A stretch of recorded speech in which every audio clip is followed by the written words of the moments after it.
you doing? My name is Ryan, and today I'm unveiling my list for the best and worst LEGO Harry Potter minifigures from each year. Now, this ranking will be a bit more sentimental than previous videos in this series, which by the way you can watch right here, because Harry Potter was my introduction to LEGO when the theme first came out back in 2001, so I literally grew up with some of these figures, including my pick for the best of 2001, Albus Dumbledore from the original Hogwarts Castle set. This minifigure has a beautiful color palette, clean design, and a smart choice to add so much printing on the legs, knowing that the beard would cover most of the torso. The mouthless face print I think works here, as you can imagine his mouth under the beard. Great printing all around, and an impressive first stab at this iconic character. But how about the worst of that year? I think it's Peeves from the same set, the original Hogwarts Castle. Now, this was a character that was cut from the film, and given the overall lackluster figure here, I wonder why it was included in the set. It looks like a printer low on black ink trying to print a suit. If the goal was to make him ghost-like, why not go for the glow-in-the-dark face like Snape? What we ended up with was confusing and lackluster all around with Peeves. Moving on to 2002, how about the best of that year? I think it's Gilderoy Lockhart from the Chamber of Secrets set. A really expressive and well-conceived face print, a beautifully textured vest, and an overall unique color with this muted salmon color. Add to that a very pompous hairpiece, and this figure is very representative of the Lockhart character. I've said this before, but it bears repeating. When LEGO can achieve storytelling in figure design and set design, that's when they produce at their best. How about the worst though? For 2002, I think it's Ginny Weasley from the Chamber of Secrets set as well. I think the face and hair are the main culprits of why this figure is so bad for me. The eyes are too far apart, and the center split in the hair only accentuates that split. A generic Hogwarts torso and blank legs can do nothing to save the worst figure of 2002, Ginny Weasley. How about 2003, where only 3 Harry Potter figures were released, and in my mind, one's the best, one's mid, and one's the worst. As for the best, it's Draco Malfoy from the Quidditch Supplies set. I really enjoyed the ruffle pattern on the sweater. The face was always a stellar design to begin with, and the sliver of yellow on the torso print is really appreciated. Those little touches go a long way with continuity of printing. As for the worst, it's Lucius Malfoy from Nocturne Alley. I'm not sure why this face has such bold eyes and lines relative to the rest of the series. The red lines on the jacket against the green-gray vest contrast in a way that screams Tron instead of Harry Potter. And the face design feels like it was drawn while intoxicated with very inconsistent line weight. Now, part of that could be attributed to printing error and not design error, but either way, I think Lucius Malfoy is the worst of 2003. Moving on to 2004, and the best figure of that year, I believe, is Professor Sybil Trelawney from the Hogwarts Castle 2nd edition. This figure has a clean torso and dress print, a nice continuity between the two, and the simplified face I think works here.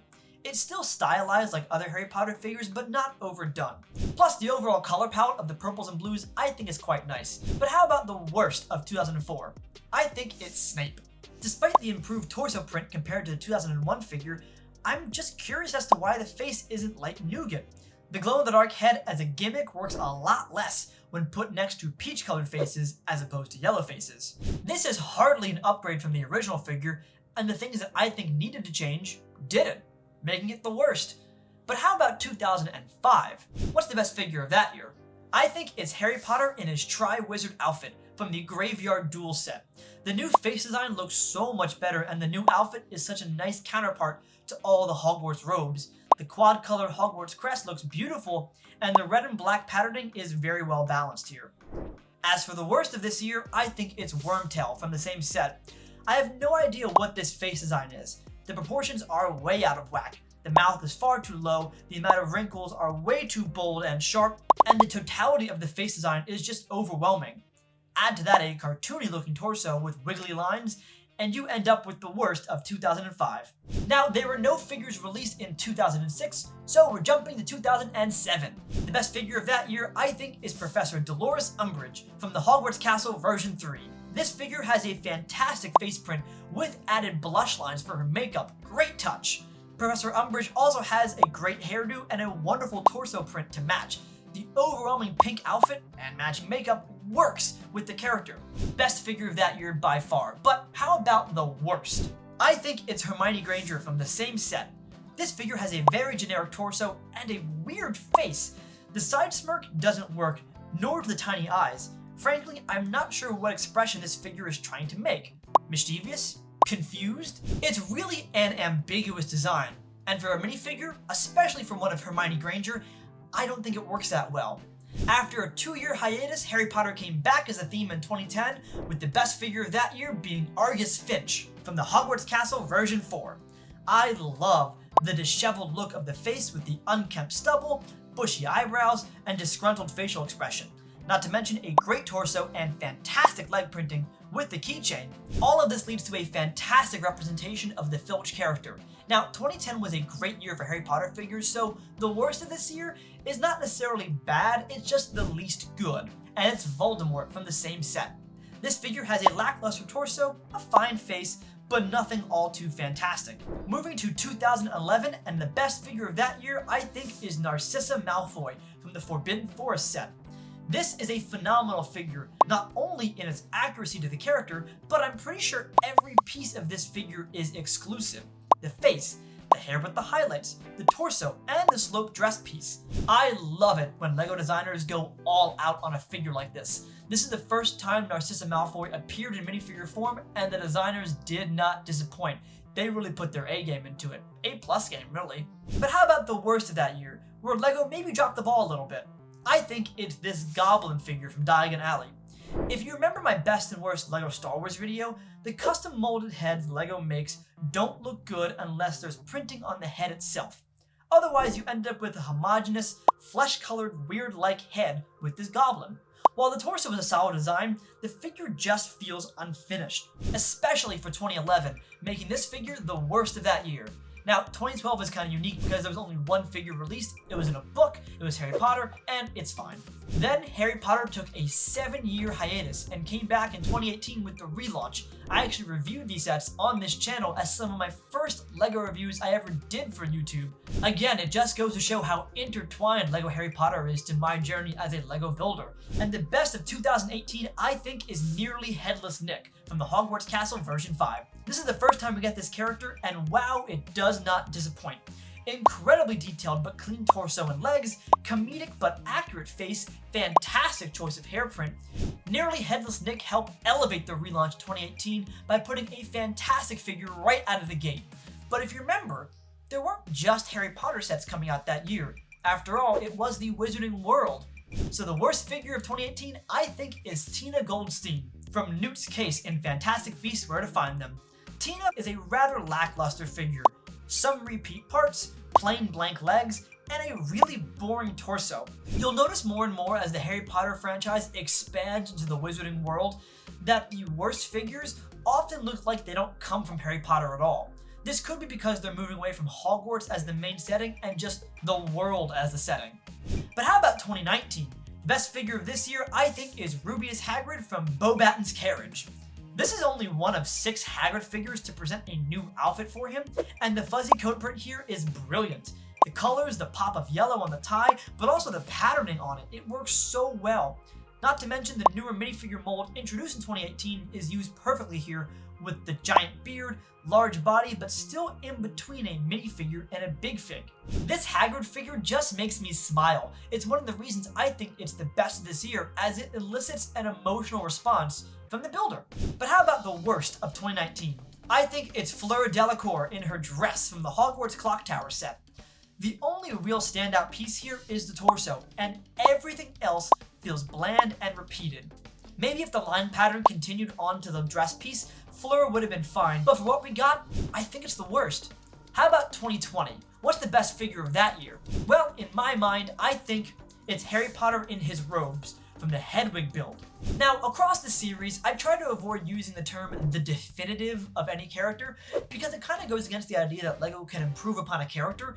In fact, I love it when a figure ends up on the worst side of one year, but the best of another one because LEGO improves the figure.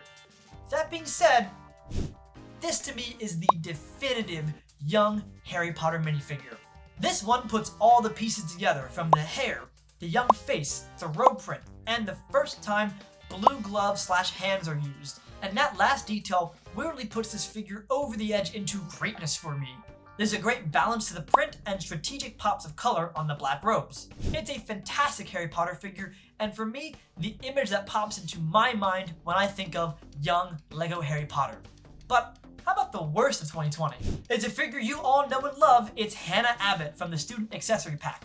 This figure always felt lazy to me, just thrown together to fill out the accessory pack.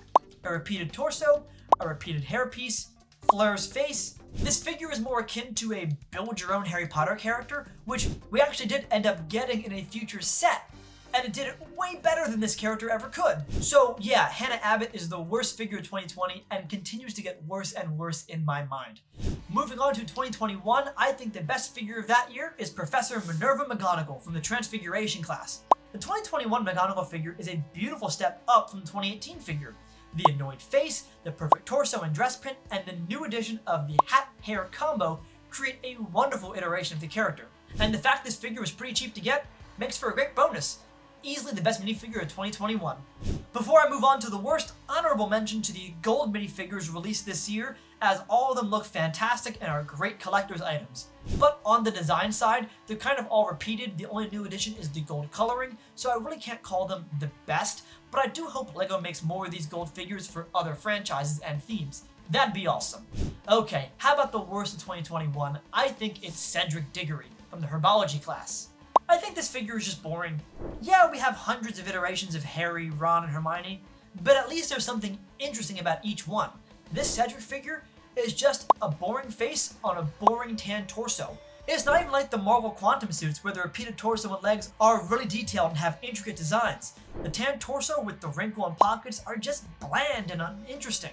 And finally, 2022. The best figure of this year, I think, is Mad Eye Moody from the Defense Against the Dark Arts class. I love the level of detail on this figure, not just in the torso with all the buckles, but also the face with some incredible scarring, the hairpiece that only exists for Moody, and the two-color boots. This figure leaves a strong impression, and again is included in a cheap set for an added bonus. I think this version of Mad Eye Moody is even better than the CMF version, and that is high praise for sure. What isn't high praise is the worst figure of 2022, Mary Cattermole. This figure looks nothing like a Harry Potter character.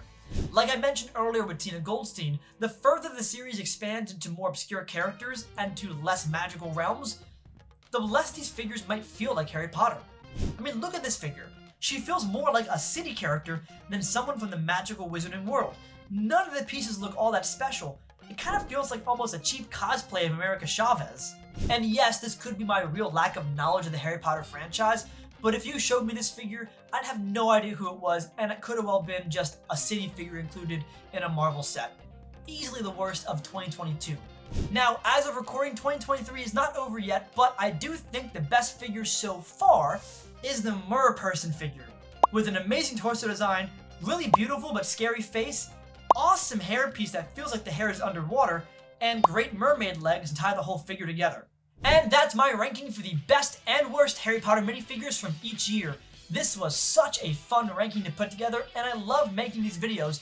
So if you have any themes you want me to rank next, best and worst, let me know in the comment section down below. And as always, if you like this video, be sure to subscribe to the channel, and thanks for watching.